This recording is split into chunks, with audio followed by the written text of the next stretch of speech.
বিভিন্ন সমস্যার সম্মুখীন এমবিবি কলেজ কোয়ার্টার কমপ্লেক্সের লোকজনরা। জরাজীর্ণ অবস্থা হয়ে রয়েছে কোয়ার্টার কমপ্লেক্সটি দীর্ঘদিন ধরে। সারাই হয়নি এই কমপ্লেক্স, বহু বছর হয়ে গেল। বেশ কিছুদিন ধরে জলও পাচ্ছে না কোয়ার্টারের লোকজনেরা। জলের আউটলাইন ভেঙে একাকার হয়ে গেছে। বিষয়টি প্রিন্সিপালকে জানানো হলে কোনো ব্যবস্থা গ্রহণ করা হয়নি এখনো পর্যন্ত বলেই অভিযোগ করলেন কমপ্লেক্সে বসবাসকারী লোকেরা। বিশেষ করে জলের সমস্যা অতিরিক্ত, বড় করে মানুষ মরণের কথা। তারপরে ফাইনালি লেট্রিনটা যে অবস্থা, আমরা থাকতে পারতেছি না, গন্ধ, দুর্গন্ধ, সবাই অসুস্থ, বমি করতেছে সবাই, কেউ ভাত খাইতে পারতেছে না। আর লেট্রিন কি আর চলছে, সেটা কেউ অনুমত সমস্যা নাই। লেট্রিন যেভাবে আইতাছে, এটা মনে দেখলে তারা আপনারা বুঝতে পারবেন যে আমরা কি অবস্থা আছি, আমরা কি অবস্থা গুয়ার মধ্যে থাকতাম না কিটা করতাম। আর গর্দর অবস্থা দেখতেছেন কি অবস্থা, এনি টাইম আমরা মৃত্যু হইতে পারে। সেদিন একবার বিল্ডিং ভাঙ্গে পড়ছে, একজনের মাথার মধ্যে পড়লে একটা সেকেন্ড লাগে পড়তে পারছে না।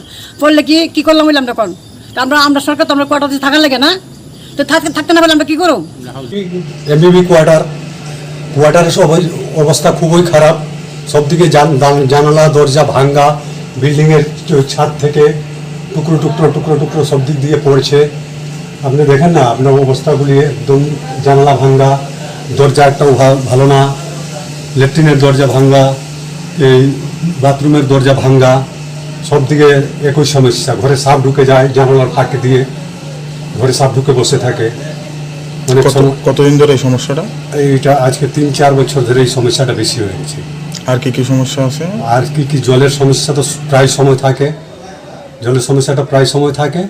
ল্যাট্রিন কয়েকদিন পরে ভরে যায়, ওগুলা আমাদের সবের কাছ থেকে চাঁদা নিয়ে এরপরে পরিষ্কার করাই, কিন্তু ওখানে তো অবস্থা ভালো না, খুবই খারাপ।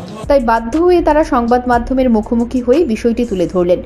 এখানে প্রায় 9টি পরিবার বসবাস করে, প্রত্যেকেরই হাল বড়ই বেহাল। Bureau report, news prime Tripura.